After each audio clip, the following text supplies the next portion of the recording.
Para sa kanilang duo formation, may isang tanong na kailangan nilang masagot. Kung sa palagay ng housemate ay alam niya ang sagot, pupunta ito sa kabilang dulo para isulat ang sagot sa whiteboard at ipapakita niya ito. Kung tama ang kanyang sagot, ay agad siyang makakapili ng kanyang kaduo.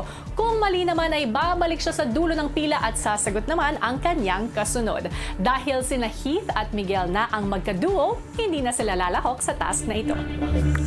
Housemates, makinig ng mabuti sa aking tanong. Sa kantang 12 Days of Christmas, may mga regalong ibinibigay sa bawat araw.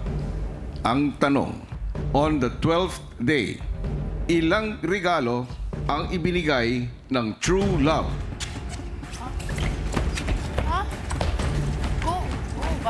Nakita ko po kasi na walang sumusugod sa pila, kuya eh. So, talagang, trinay ko na lang talaga, kuya, na sumagot po, kuya. Kasi malay natin, kuya, di ba? Ako pa yung makasagot ng una, ako pa yung makapili ng una, kuya. Go! Syempre tama yun, ha? What? What's that? Okay. Nakala ko po talaga, kuya, tama po yung sagot ko. So, medyo may confidence din po sa puso ko na, ay, tama tong sagot ko. Mali. Burahin ang sagot. Burahin. What? Pero, kuya, mali pala, kuya. Nako. Agad namang sumunod kay Clifford si Rave.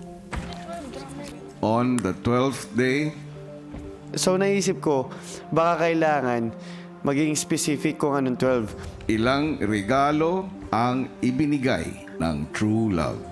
Kaya sinulat ko, kuya, 12 drummers drumming. Rave, mali. Burahin. What? Next. Ilang regalo?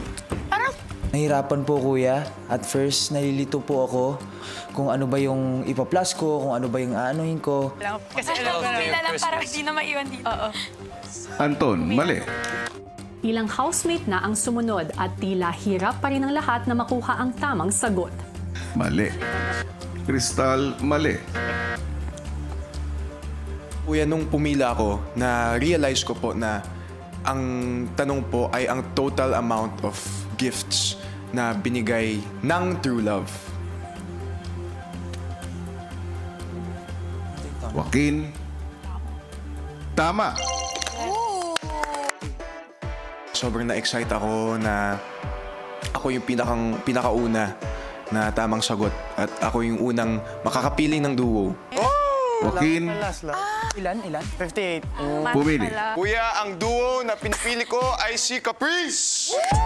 Mahalaga po siya sa akin na manalo ako ng first place para ako yung makapili ng first duo.